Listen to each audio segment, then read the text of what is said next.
또 이렇게 주님 앞에 나와 예배드리는 여러분들을 축복합니다. 아무쪼록 주님 오시는 그날까지 여러분들이 믿음을 든든히 세우셔서 주님 앞에 섰을 때 부끄러움이 없는, 그리고 지상 명령을까지 감당하시는 여러분 되시기를 부탁드립니다. 먼저 준비한 영상을 보도록 하겠습니다. 영하 35도 그 평균 날씨라고 제가 설명을 드리려고 했고, 그죠? 더 내려가죠? 평균 날씨가 35도니까. 연기가 저렇게 심하고, 황사도 이렇게 4월 달에 하늘이 안 보이고, 5월 달에 눈이 오고, 날씨가 그래요. 이거는 이제 물 기르는 장면이죠. 어린 아이들이 수레바퀴 같은 걸로 해가지고 물을 기르습니다. 그 집, 게르하고 집 같은 데는 수도와 그 난방이 가지 않기 때문에 이렇게 수고를 하고, 그것도 한 4월에 제가 찍은 것 같아요. 이거는 이제 학교 비자를 제가 학교에서 받기 때문에 이틀 나가는 볼런티어 선생입니다. 월급도 안 주고. 저도 좋죠. 저도 편하게 또 비자를 받고 하니까 또 긴 시간도 아니고, 이번에 아이들 휴식 시간 열강하는 선생님. 그러니까 그러니까 영어로 가르치는데 영어를 써놓고 옆에다는 이제 몽골어로 써놓고 해서 막 설명하면서 함께 보복되고 있는 거죠. 아이들 실내는 플러스 30도, 실외는 영하 30도. 반팔을 입고 공부하지. 한 겨울에 애들이 이쁘죠. 단어 시험 침울한 시간.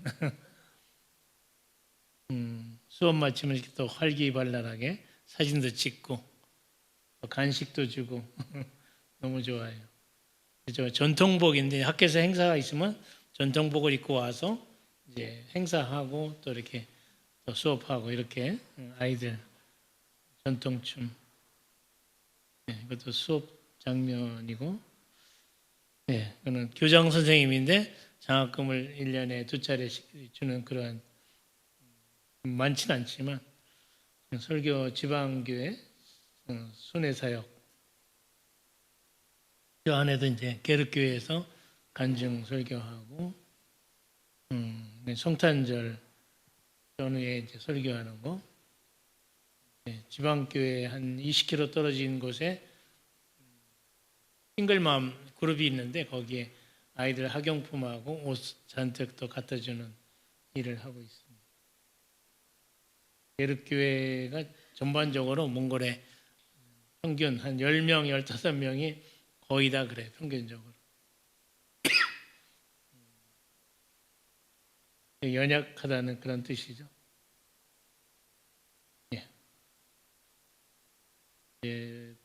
바포 노숙자 공동체 밥 먹고 찍은 사진. 눈 위에서. 그것도 이제 12월 22일에 성탄 축하를 하려고 이제 준비도 다 하고 이제 했는데, 난로를 피라고 그랬더니 불도 안 펴가지고, 그때도 뭐 영하 30도가 훨씬 넘는데 저기서 이제 행사를 했어요. 성찬이죠. 여러분들 찬양도 배우고,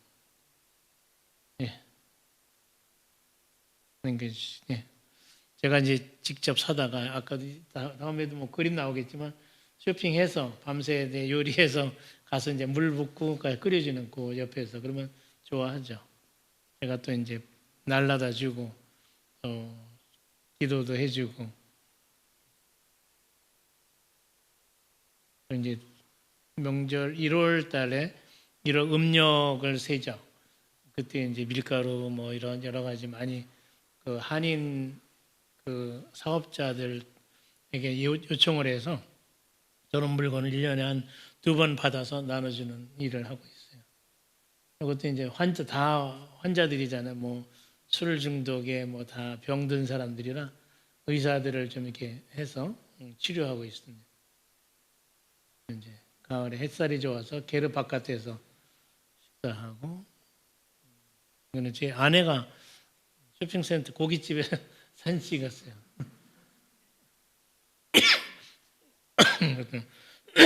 밖에서 이제 식사하는 장면. 예. 이제 그 신입생인데 각 그룹이 조폭들 그룹인데 조직 있잖아요. 그러면 처음 오면 겁이 나가지고 저렇게 밥도 못 먹고 앉아 있어요. 그 정도로 이게 노숙자 사회가 무서워요. 그래서 잘못하면 예배 드리다가도 막 나가서 그냥 피 터지게 싸우고 그래요. 이것도 마찬가지로 아이 거 하나 더 달라고. 네. 이제 가운데 사람이 반장인데 무슨 몽골도 이제 동양이잖아요. 그러니까 연장자 순이에요. 뭐든지 끝에 가면 이제 없어도 이제 어른 먼저 주고 제일 많은 사람이 이제 이 사람이 60인데 자기가 나보다 많다고 생각했는데 깜짝 놀라더라고요. 이것도 이제 노숙자 예배 때 꼭 이렇게 성각 가운을 입고 해요.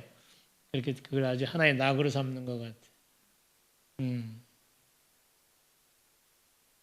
예. 기타 치는 노숙자도 있고, 예. 귤도 주고, 뭐 과일 먹을 일이 없으니까 가끔씩 주면 너무 좋아하죠. 제 사역은 다 이제 이 친구들하고 노는 게 이제 제 사역이에요. 제가 직접 퍼주고 또 이렇게 뭐 등 두들겨주고 아프지 않냐 뭐 이렇게 격려하고 이제 갈 때 사진도 찍고 다 됐죠? 예. 잘 보셨어요? 사진이 뭐 거의 비슷한 사람도 있고 또 이게 한 절반 정도는 고정적으로 이제 있는 사람이 있고 또 절반은 바뀌고 또 그래서 다 그게 그 얼굴도 잘 형체가 구별이 안 되니까 그 사람이 그 사람 같은데 매년 사진이 바뀌어도 상황은 똑같아요.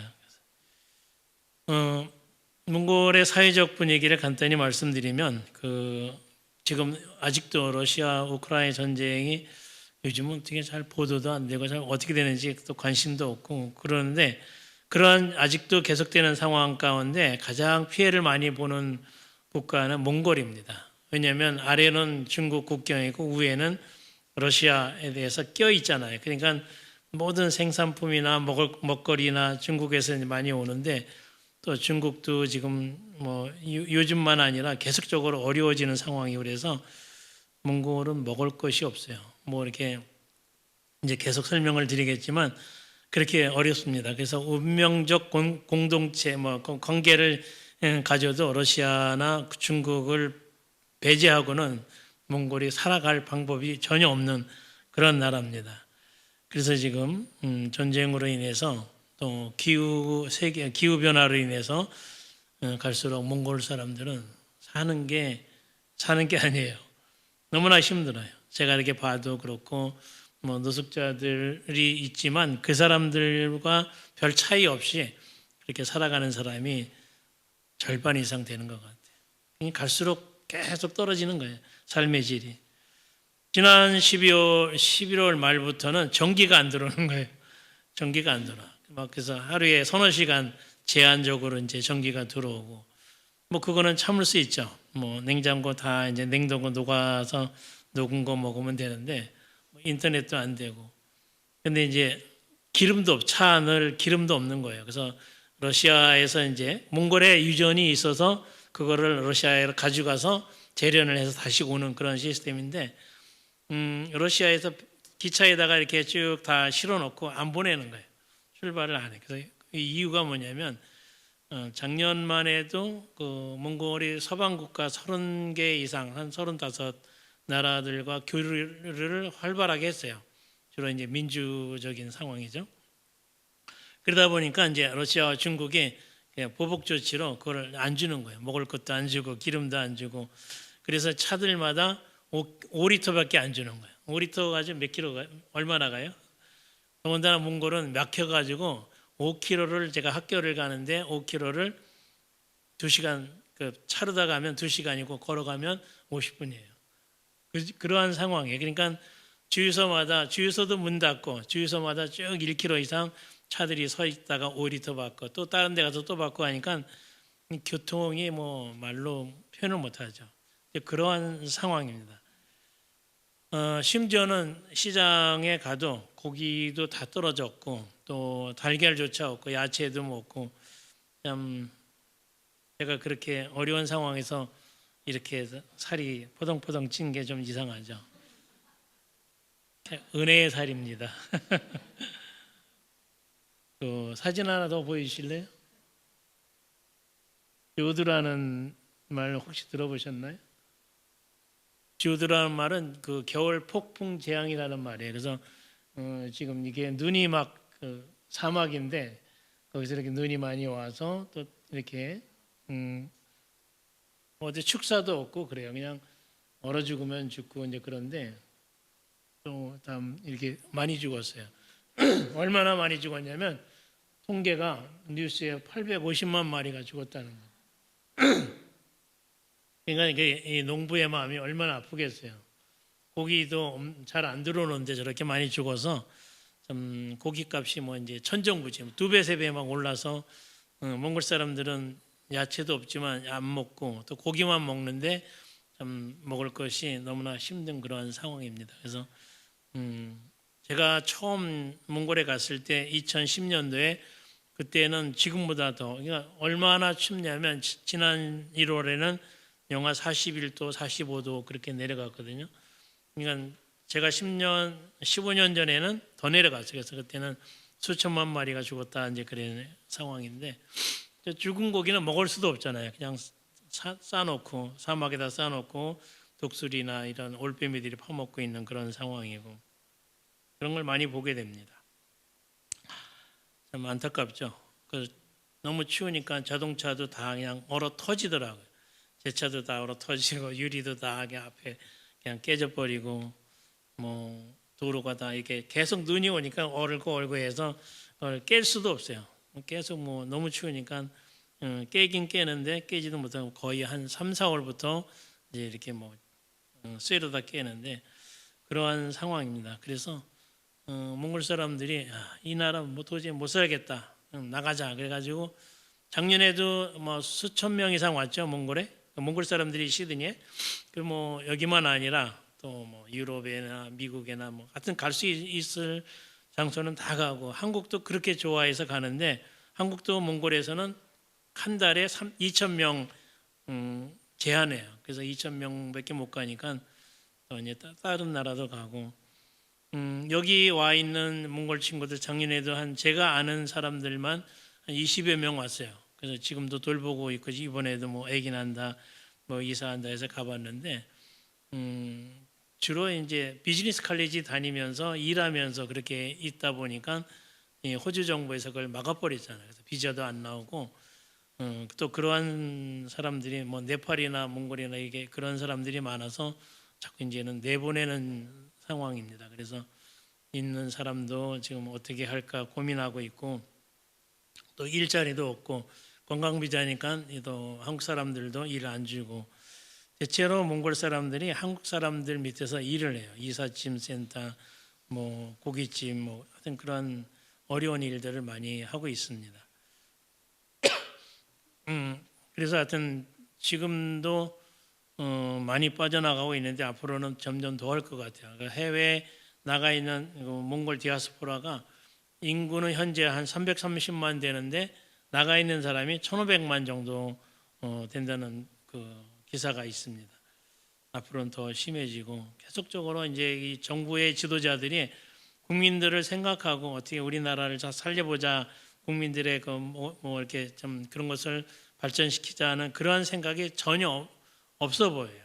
보면은 계속 차관을 외국의 사람들이 오면 이제 차관도 하고 뭐 사회 개발도 하고 하면은 그 모든 재정 돈을 갖다 다 국민들에게 푸는 게 아니라 자기들이 이게 나눠 먹는 그런 식으로 아직도 너무 심합니다. 그래서 아는 사람들은 막 데모도 하지만 사회주의라 데모하다가 또 이제 어떻게 될지 모르니까 또 겁이 나서 못 하고 그런 상황에 노숙자들이 얼마나 어렵겠어요. 제 친구들이 너무나 힘든 거죠. 시드니에도 노숙자가 많잖아요. 이번에 와서 보니까 많이 있더라고요. 근데 몽골에 있는 그 노숙자들과 시드니에는 정말 비교가 안 되는 거죠. 우선 날씨부터가 시드니는 이 겨울 춥다 그래도 몽골의 여름 날씨랑 똑같아요. 그러니 얼마나 바닥에서 올라오는 냉기도 시드니도 있겠지만 몽골하고는 비교가 안 되죠. 뭐 말도 못하죠. 참 그 찬바람이 이게 불고 이게 뭐 학교나 밖에 나가면 바람이 겨울에 한 평균 30도 영하 30도 되면 바람 불면 얼굴이 어떻겠어요? 막 칼로 베는 것 같은 칼로 뭐벤 적은 없지만 그런 느낌.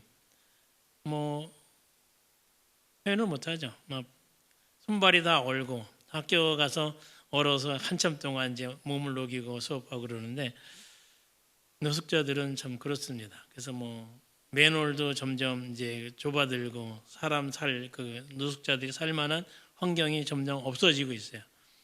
다 힘드니까 더 어려워지는 거죠.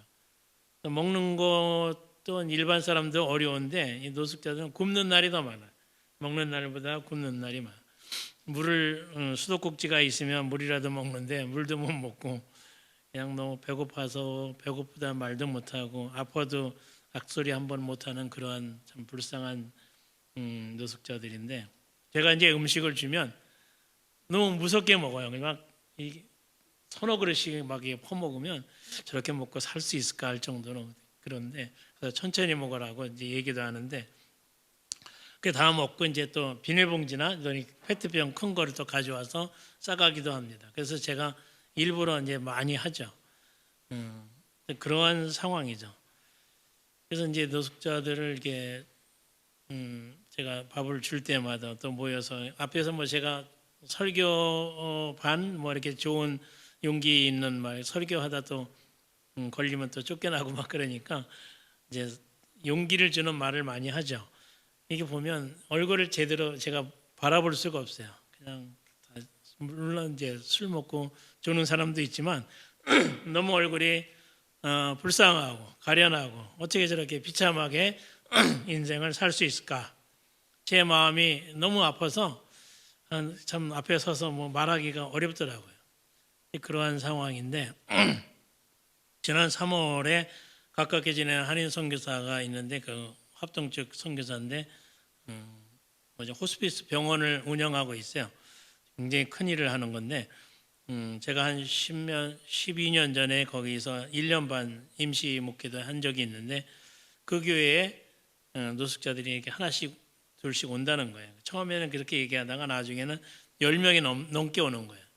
근데 물어봤더니 한인 선교사가 하는 교회는 가면 먹을 걸 준다더라. 이제 그 소문이 나가지고 한 사람이 먹고 가서 또 이렇게 친구들 데려오고 오니까 이 교회가 게르가 요 정도 되나요? 이 정도의 교인이 가운데 난로가 있고 하면 꽉 차잖아요. 근데 노숙자들이 와서 난로 주변에 앉아서 그냥 술 먹고 자기 얘기하고 주정하고 소리질을 깔깔대고 그냥 예배가 안 되는 거예요. 그러니까 뭐 교인들이 너무 힘들어하는 거예요. 목사님도 그렇고. 저한테 연락이 와서 좀 도와달라고 제가 데리고 다른 부속 건물에 가서 예배도 드리고 밥도 나눠주고 이제 그러한 상황인데 그런 식으로 자꾸 한인 교회로 노숙자들이 발을 옮기고 있다는 상황입니다. 얼마나 힘든지. 이제 그러한 상황 가운데 어떤 사건이 있었냐면 그 호스피스 병원에 있는 교회에서 밥 먹고 그러니까 예배드리고 밥을 먹는데 만두가 있었어요. 만두를 이제 쭉 나눠주는데 노숙자 테이블을 따로 만들어서 주는데 주방장이 남은 한 10개 정도를 이렇게 휙 던져줬으니까 던져주니까 접시에 휙 다 흩어지잖아. 그러니까 이 사람이 노숙자가 그걸 보고 화가 나가지고 벌떡 일어나가지고 소리를 막 지르는 거야. 내가 개냐? 왜 던져주냐? 막 그 말을 계속 반복하면서 그냥 목소리가 얼마나 큰지 그래가지고 그 조용한 그 주방이 그냥 시끄러워졌어요. 그래서 제가 끌어안고 나가서 진정시키고 들어오고 그랬는데 문제죠. 교인들도 그런 사람들 보면 좀 마음에 안 들어도 안타깝게 여기고 불쌍히 여기고 좀 잘 해주면 좋은데 그것도 하나의 선교인데 또 아직까지 몽골 교인들이 그런 단계까지는 안 간 것 같아요. 그래서 그 교인들이 저보고도 어떻게 이런 사람들을 10년 넘게 돌보고 있느냐 이렇게 칭찬 아닌 칭찬을 하더라고요. 노숙자들 보면 제가 여러 가지 상황 가운데 시드니 돌아올 그런 일들이 많이 있지만 올 수가 없는 게 너무나 불쌍하잖아요. 같은 인간으로 태어나서 누구는 노숙자로 살고 그런 걸 보면서 참 노숙자들도 자존심이 많고 버림받은 그런 분노심도 있고 또 열등감도 있는 그러한 상황, 참 혹독한 추위와 싸워가면서 하루하루 살아가는 것이 참 쉽지 않은데 그러한 사람들을 보면서 참 제 마음에 많이 갈등이라는 게 어떻게 잘 도와줘야 되고 어떻게 좀 복지를 시설을 해줘야 되는가. 갈수록 몽골의 상황이 이게 벼랑으로 떨어지고 있는 그런 상황에 길거리에 다니면 너도 나도 다르게 젊은 사람들까지 그 뭐 차로 하나씩 들고 노숙자 삶을 살아가는. 그래서 이제 제 사역도 좀 힘겹죠. 비용이 물가는 뭐 계속 2배씩 올라가고 먹는 사람도 많아지고 그런 상황입니다. 그래서 지난 3월 초에 제가 이사를 하게 됐어요. 그 아까 아파트에서 찍은 사진인데 거기서 다른 아파트로 이사를 했는데 3월 1일인데 영하 25도더라고요. 그래서 어쩔 수 없이 그때 했는데 이렇게 뭐 제가 한 건 없는데 병이 났어요. 감기가 걸렸어요. 독감이 심하게 걸려가지고 뭐 얼굴이 그냥 막 시뻘겋고 기침을 뭐 밤새 하고 학교도 한 달 동안 못 가고 네, 그런 상황입니다. 그럴 수밖에 없죠.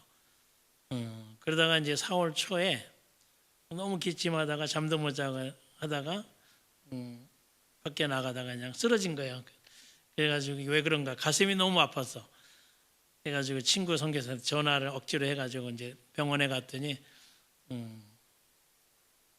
막 응급실로 이제 갔는데 아무거 하는 게 없어요. 뭐 가슴에 뭐 이렇게 뭐 발로 그렇게 만져 뭐 괜찮냐 그러고 한 2시간 동안 그러더니 그냥 보내더라고요. 잘 쉬라고. 방법이 없잖아요. 저는 여전히 아파서 잠도 못 자고 그래도 오기 직전에 그래가지고 거린들에게 내가 또 가면 한동안 걸릴 것 같아서 억지로 이제 물건 먹을 걸 사다가 던져주고 그러고서 제가 이제 아파서 가겠다고 이제 왔는데 그리고서 한 며칠 있다가 시드니로 왔어요. 올 수밖에 없는 그런 상황이잖아요. 그러면서 이제 또 저희 아내나 우리 딸이나 또 이렇게 걱정을 많이 할 수밖에 없지만 제가 오는 도중에 비행기 안에서 생각을 많이 했습니다. 내가 이대로 가야 되는 건가? 치료하고 다시 또 돌아가야 되는가? 막 그런 생각이 안 들겠어요? 그러면서 이제 뭐 기도도 아닌 묵상도 아닌 뭐 그런 시간을 지내고 있다가 갑자기 어떤 생각이 드냐면 여러분도 다 아는 리빙스턴 아시죠? 아프리카 정글의 아버지, 선교의 아버지. 그 사람의 책을 읽었고 일화를 알기 때문에 그것이 제 머리를 스쳐가더라고요. 갑자기 왜 난데없이 그게 생각나는지 모르겠어요.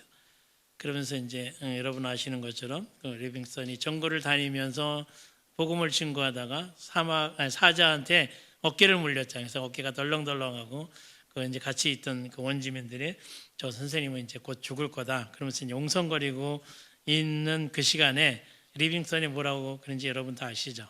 유명한 말이잖아요. 사명자는 그 사명이 다하기까지 결코 죽지 않는다. 그 말이 너무 흔한 말이고 저에게는 몇 번 설교 예화도 하고 아는 내용인데 그날따라 그 비행기 안에서는 너무나 저에게 충격적인 어떤 하나의 단어로 문장으로 다가오더라고요. 그래서 이게 뭔 일인가 한참 생각했어요. 물론 이제 죽는다는 것은 육체적인 죽음만 아니라 어떤 영적인 것도 있죠. 하나님의 복음을 증거하는 사람의 육체는 죽어도 그 영혼이 살아서 복음은 여전히 계속 확산되는 그것이 지금 우리 기독교 신앙의 맥락이잖아요. 또 그 하나님의 살아있는 복음은 결코 죽지가 않고 지금 2000년이 넘게 계속 유지되는 그러한 의미로도 생각할 수 있지만 저에게는 또 그게 아니었어요. 제 심장이 막 아파서 이거 진짜 무슨 관상동맥이라고 이제 한국 의사가 또 그랬는데 과연 내가 그렇게 되는가 막 여러 가지 생각하다가 그 리빙스턴의 일화를 보면서 아니구나 내가 이렇게 조바심 내고 불안해할 이유가 없구나. 리빙스턴처럼 나도 사명자다. 내가 이제 지금 잠시 가고 있지만 갔다가 다시 와서 하나님께서 붙여주신 그 세 글자 사명자, 이 세 글자를 다시 한번 제 마음에 하나님께서 넣어주신 거죠. 그러니까 뭐 사실 제가 지난 10년, 15년째거든요. 올해. 그래서 15년 동안 사역하면서 말로 다 할 수 없는 그런 어려움이 있었겠죠. 상상이 되시죠. 스트레스나 사람과의 관계나 물질적인 뭐 그런 빼앗김, 또 길 가다 폭행당하는 뭐 그런 이루 말할 수 없는 그런 것들이 많아서 제 몸과 영혼에 과부하가 걸린 상태가 아닌가 저는 생각을 하고 있었거든요. 그래서 이제 심지어는 지난 1월에 아까 너무 추워서 임시방학을 했거든요. 그래서 제가 한 달 동안 한국에 나가 있는 동안 아내랑 같이 있으면서 제가 아내한테 처음으로 그랬어요. 나 좀 6개월이나 1년 쉬고 싶다. 그렇게 이제 처음 얘기했어요. 그랬더니 아내가 좀 하지 말고 조금 더 하고 말아라 이제 그런 식으로 얘기를 했는데 그런 식으로 제 마음이 힘들었거든요. 그러다가 이제 그 노숙자들이 너무 어렵고 그런 상황 가운데 제 마음이 이제 어떻게 보면 가슴앓이 같은 그러한 것을 가지고 있다가 또 이렇게 쓰러지고 하니까 막 이 겹쳐가지고 제가 상당히 힘들더라고요. 그런데 이 하나님께서 리빙턴의 그 일화를 한마디를 저에게 들려주면서 다시 용기를 허락해 주신 그것으로 인해서 저는 오히려 그 비싼 오랜만에 처음으로 아마 비즈니스를 딸이 이제 해서 이제 왔는데 거기서 비싼 비행기 안에서 은혜를 받고 왔어요. 그래서 그래가지고 이제 그 안에서 참 용기를 다시 제가 얻고 하나님께서 함께 하신다는 약속을 제가 받았습니다. 그래서 이제 야곱이 형의 그 칼을 피해서 도망가는 라반의 그 삼촌 집에 도망가는 그때 오고 갈 적 함께 하시겠다고 약속하신 그런 것처럼 또 욥도 요나가 또 이제 하나님께서 니느웨를 회개시켜라 하셨는데 도망갔잖아요. 그래서 내가 그 배 밑창에서 끌어내서 고래 뱃속에 넣었다가 토해서 니느웨를 결국 가게 하신 그러한 뭐 그 말고도 많이 있죠. 그러한 것처럼 성경에 많은 그러한 위대한 하나님의 일꾼들, 사명자들을 제가 기억하면서 다시 한번 저에게 하나님은 도전의 시간을 허락하시고 저를 초청해 주셨어요. 그래서 제가 잠시 좀 마음이 울컥했는데 그 이상으로 저는 비행기 안에서 상당히 많은 그런 충격적인 하나님의 은혜를 제가 깨달았습니다. 그래서 이제 제가 이제 치료를 지금 한 2달 이상 하고 있는데 뭐 시원치 않습니다. 뭐 그냥 스트레스다, 뭐 힘들어서 그렇다 이제 다들 그렇게 진단하는데 그래서 이제 제가 8월 12일 월요일에 다시 몽골로 가게 됩니다.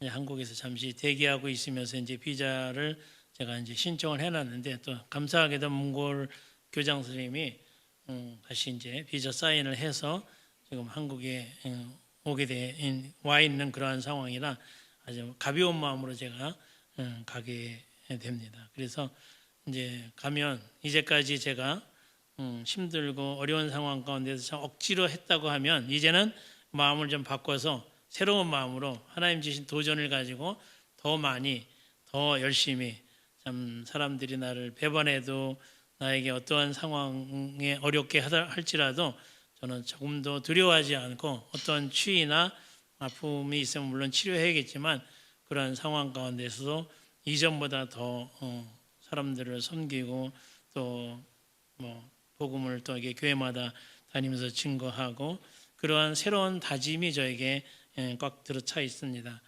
오면서도 제 아내가 아픈 상황에서 간다는 게 좀 마음이 아프긴 하지만 또 이렇게 주어진 사명이라면 가야 되지 않나 이렇게 얘기를 했는데 저에게는 늘 마찬가지의 마음이 늘 10년 넘게 있는 마음이 선교라는 것 참 사역 방법이 여러 가지잖아요. 수없이 많은데 그 중에 저는 저에게 있어서 선교라는 것은 바로 이 보여드리는 노숙자들의 그 상처난 마음, 상처난 그러한 몸, 뭐 분노, 뭐 그러한 것들 얼룩진 마음들을 쓰다듬어주고 안아주고 그들에게 조그마한 위로라도 할 수 있는 그러한 것이 선교가 아니겠는가. 저는 늘 그렇게 정의를 하면서 일을 하고 있습니다. 그래서 다른 사람들은 선교사가 복음을 전해야지 어떻게 노숙자 밥만 주냐 그러는데 저는 그렇지 않죠. 거린들에게 복음을 증거하면 좋지만 알아들을 만한 상황도 못 되고 급한 게 저들에게 복음은 빵이 아니겠는가 저는 늘 그렇게 생각하면서 저에게 맡겨진 일을 감당하고 있습니다. 말씀드린 것처럼 몽골 상황이나 뭐 노숙자들이 점점 더 어두워지는 그런 상황으로 좀 바뀌고 있지만 저는 끝까지 하나님께서 주시는 대로 가족들이 많이 도와줘서 지금 감당하고는 있지만 끝까지 주님 오신 그날까지 이 일을 감당해야 되지 않겠는가. 오늘 제가 이 간증으로 드리는 이 말씀은 여러분들에게 하는 말씀이기도 하지만 또 저에게 하는 말씀이고 제가 받은 그 은혜를 함께 나누는 시간입니다. 그러면서도 여러분들에게 제가 질문을 던지고 싶은 것은 누가 사명자인가? 목회자나 선교사가 사명자인가? 아니면 여러분들은 어떤 사람들인가? 저는 여러분도 똑같이 저와 전혀 다를 게 없는 사명자다. 저는 그렇게 말씀을 드리고 싶습니다. 교회 장로님이나 뭐 권사님이나 여러 뭐 직분자들 또 바쁘고 피곤한 이런 이민 생활 가운데서 주일날 이렇게 모셔서 주일학교나 또 이렇게 또 찬양 사역 참 제가 이렇게 보면 교회마다 이렇게 다니면서 보면 너무나 대견스럽고 너무 감사한 마음이 많이 듭니다. 목회자나 선교사는 그 주어진 어떤 직분 때문에 참 싫어도 좋아도 뭐 그냥 억지로라도 해야 되는 그런 상황인데 여러분들은 물질까지 헌금하면서 헌신하면서 그렇게 하는 게 저에게는 너무나 참 감격스러운 그러한 모습으로 비춰집니다. 그러면서 여러분도 마찬가지로 사명자다. 결코 작은 게 아닙니다. 선교사라고 해서 뭐 아프리카 가서 순교한다 뭐 한다 해서 큰 게 아니라 여러분도 마찬가지로 똑같은 동일한 하나님이 세워주신 사명자다. 이렇게 말씀을 드리고 싶습니다. 각각 달란트가 틀리잖아요. 선교사는 선교사, 목회자는 목회자로 또 음악 또 달란트 각기 그러한 재능을 주시면서 달란트를 통해서 열매 맺기를 원하시는 것이 하나님이시잖아요. 오늘 말씀 우리가 함께 읽었는데 어떻게 보면 이 사도 바울의 유언적인 그런 말씀이잖아요. 22절부터 우리가 읽었는데 예루살렘으로 이제 가야 되는 그 상황이 어떤 상황인지 나도 안다. 뻔히 알잖아요. 가면 순교를 할 수밖에 없는 그런 상황이고 또 각성에서 성령께서 사람들을 통해서 감원 환난과 핍박 기다리고 있으니까 제발 가지 마시오 했지만 그러면서 24절에 보면 그러나라는 말로 단어로 시작되잖아요.